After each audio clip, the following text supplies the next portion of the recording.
Hi everyone, it's Denise. Welcome back to Dobby Books. And in this video, I'm going to show you two things. The one book that I've been reading, and number two, to show you the books that I've acquired over the last week. So let's do the book that I'm reading first, which I'm just loving. It's a paranormal novel by Marcus Kliewer, or Kliewer. I don't know how to pronounce his last name correctly. We Used to Live Here. This particular book was published in 2024, so it's fairly recent. And the basic storyline is that a couple have just purchased a house, which they plan to flip. Charlie and her partner Eve are currently living in the house and doing the renovations. Charlie's off to work, but Eve is at home. And sometime in the evening, she hears a knock at the door. She goes to answer, and there's this family standing there, a mom and a dad and three kids. And the dad is just so kind and so charming and so disarming. He convinces Eve to let them take a quick look through the house because this is the house that he grew up in and he just wants to share those memories with the kids. He says, we'll be here 15 minutes tops, the whole nine. And long story short, the daughter at some point decides to run off and hide, which is something she tends to do. And in those instances, all the family is able to do, really, to get her out is to just wait it out till she gets tired of hiding and they ignore her long enough and then she comes out. That's the first delay. Second delay, now that the daughter has come out of hiding, they should be leaving, but they can't because a storm kicks in and it's just too snowy and windy and cold. They can't leave. So they end up spending the night. And the next morning, Charlie has already come home from work for the night before. And the next morning, Charlie has gone off to work. Eve wakes up to find the family is still there. She had hoped that they would be leaving by that morning, but they're cooking up breakfast. So Eve, at this point, she's lost all her patience. She's not very patient with them. She tells them in so many words, I'm going to go do something, and when I come back, I expect you all to be gone. I don't blame her. But she can't find her cell phone, so now she has to go walk outside to a neighbor's house, and they're not close by, to see if she can use their landline to call. Things just start getting weird, too, because she saw something in the basement the night before. There were strange noises. When they went to go look for the girl in the basement, the father at one moment seemed to be in a sort of trance and was behaving strangely. And as we move through the story, she's starting to find hints, more and more hints about this house and the family, referring to the man who came with his family, something about him as a kid. So it's just getting very, very interesting, and the occurrence is stranger and stranger. And you just kind of wonder, how's this all going to get wrapped up at the end? So I really, look at this. I am 3/4 of the way in. I've only got this much to go. I just want to sit down, drop everything, and finish reading this book because I am so into it. So great book. We Used to Live Here by Marcus Kliewer. Okay, there's that one. Now, the books that I have acquired over the week. This one arrived today. I got this off of eBay. And of course, I heard about this book from another book. This book is entitled How to Study History, Norman F. Cantor and Richard I. Schneider. I heard about this book from this book, which I borrowed from the library and I'm using with my medieval studies. Norman Cantor, same author. Norman Cantor was a medieval specialist, a historian, and he co-wrote this book with Richard Schneider. And what's kind of funny is that I have other books about how to write history. 1, 2, 3, 4, 5, 6, 7, 8, at least 8 other books about writing about history. I just like that. I want to see what each historian has to say, and if any one of them might have something different to say than the next one. It doesn't normally happen that way, but just their different approaches on the same title just interests me. So I added another one to the collection. And if you look really carefully, you can see the original price on this book. It says $2.95. This book was published in 1967. And remarkably, for a book of this many years, it's in excellent condition. I don't even see a lot of yellowing happening here. It's not normally any in the bottom. It's normally you would see it on the top or the sides. And it's the mildest of yellowing. The pages are in absolutely excellent condition, and I think the original author must have purchased it and they've forgotten all about it on their bookshelf. So, how to study history. The next one I got is by John Meacham, and I was familiar with this author. This book here is American Gospel, God, the Founding Fathers, and the Making of a Nation. I also have another book by John Meacham, The Soul of America, The Battle for Our Better Angels, referring back to a phrase that Abraham Lincoln said. And John Meacham, if I do my little research here, he's purchased, oh my God, I keep using that word. He has written 22 books. And other examples of books he's written, Thomas Jefferson, The Art of Power. His Truth is Marching On, John Lewis, and The Power of Hope. Those are just two books of his. He is not, even though his titles might seem a little bit on the conservative side, he actually does not consider himself a partisan historian. He has been friends with presidents on both sides of the aisle. In fact, he eulogized George H.W. Bush at his funeral. And I also found out he's a frequent commentator on MSNBC's Morning Joe on political stuff. So he also has had some interesting comments to say about the current political climate. He doesn't approve. So this is another book by John Meacham that I got. Okay, so that's American Gospel.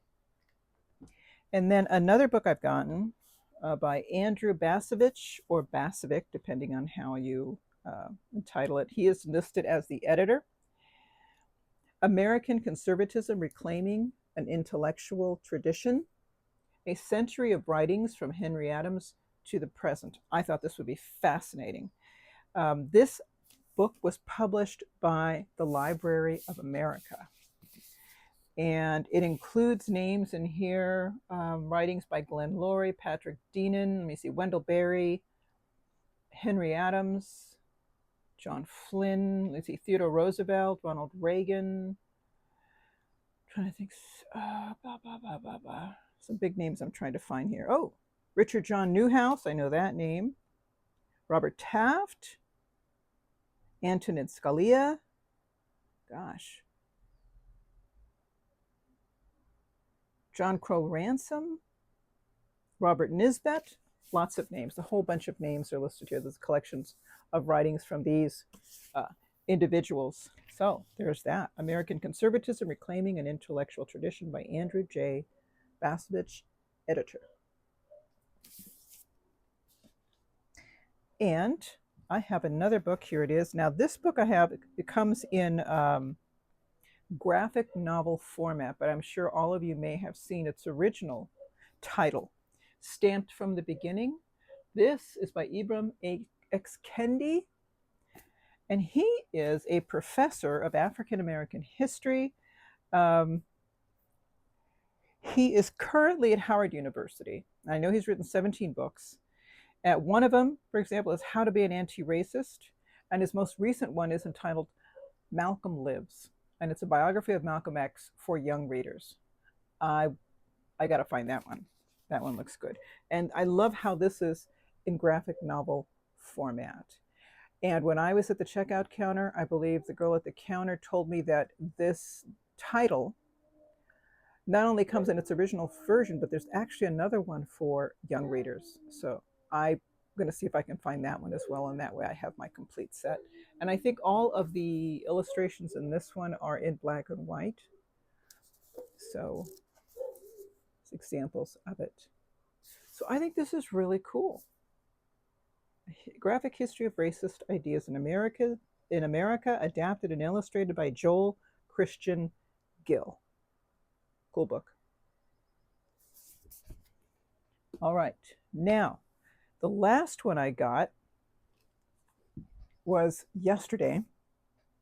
My husband and I paid a visit to Solvang, California. That's up north from us.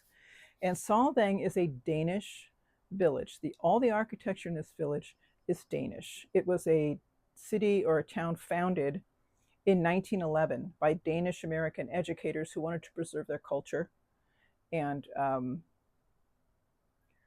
sort of celebrate it as well, right? They preserve it and celebrate it. So all the architecture there is that distinct Danish look. Just it's obviously it's a big tourist attraction.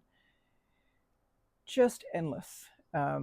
All the different places you can go to, all the different shops that they have. It was a pretty warm day. It runs a little warmer up there than it does where I live, so it was pretty warm. And at a certain time of the day, I needed to sit. I had a bit of a headache, and I just wasn't feeling so great. We took our little dog Lily with us, our little Chihuahua, who hadn't taken a ride with me and my husband, just us, all three of us alone in a while, and she was just loving it. And I'm going to pop in a picture there. It's on one of my posts, but Lily, being a Chihuahua, is a little bit on the spicy side when it comes to her personality. She definitely would not win a Miss Congeniality contest.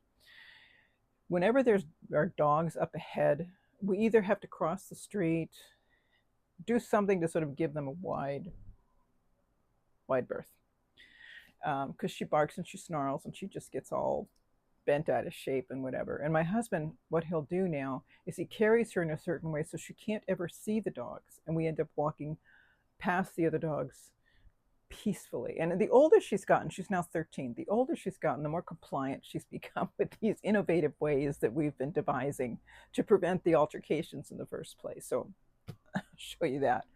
But the book that I got from this cute bookshop there. Here's the bookmark, called the Book Loft. And what's really neat about the Book Loft is that not only does it have fantastic books, but upstairs they have the Hans Christian Andersen Museum. And they had and collectors books, antique books. They had they also had, they had, of course, a bust of Hans Christian Andersen, and they had books in Danish and Swedish, all these different languages as well.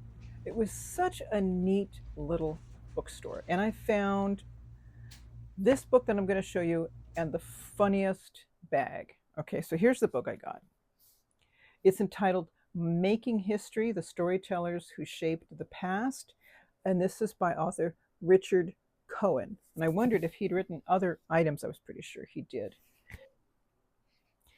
Richard Cohen is a retired British fencer. He's competed in 3 Olympic events. He's written other books, and another example would be How to Write Like Tolstoy, a journey into the minds of our greatest writers. That sounds like it would be a cool book to read. Another book he's written is entitled Sword, A History of Gladiators, Musketeers, Samurai, Swashbucklers, and Olympic Champions. Those are intriguing titles for me. I think they'd be fantastic. And he's also written this one, Making History. And what he does with this book is he gets into the minds of other historians who have written their histories. And I liked, it appealed to me because it reminded me of when I did my capstone, and I was trying to get into the mind of Philip Pullman, who wrote his Dark Materials trilogy.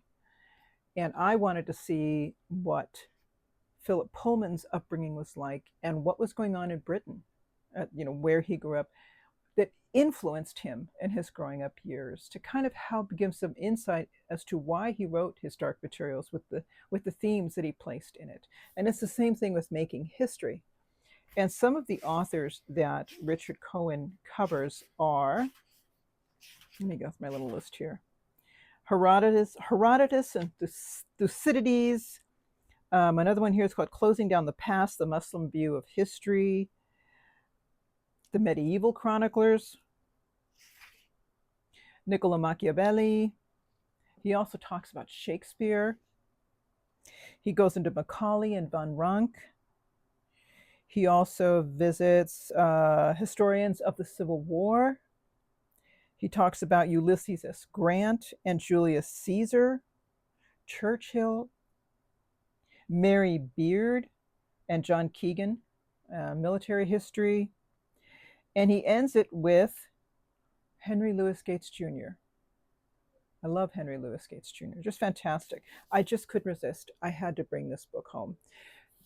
And as I'm walking through the bookstore, I just saw the funniest bag. I passed it by 3 times, kind of chuckling each time. And finally, on that third round, I said, just pick it up and take it home. It's funny. I love it. Here it is. Suggested serving sizes are for quitters. Isn't that great? I love it. So I had to take it. And it has these cute thingies. Let me see it. Funny things it says about cheese, like maybe pick up some cheese for your wine. It's up here. This one says, you just blew my mind. That's the Swiss talking. Just cute stuff. What's the bread say? What's that knife for? Just cutesy wootsy little things. And I just had a blast with this bag. But I especially like the front part of it. That's funny. All right, so that was that. And those are the books that I got for the week, everybody, and the book that I'm reading. And if I have any other pictures to share with you about my trip to Solvang, I'm going to place them at the end of the video. So thanks for hanging out with me, everybody. I'll see you again in just a few days. Bye-bye.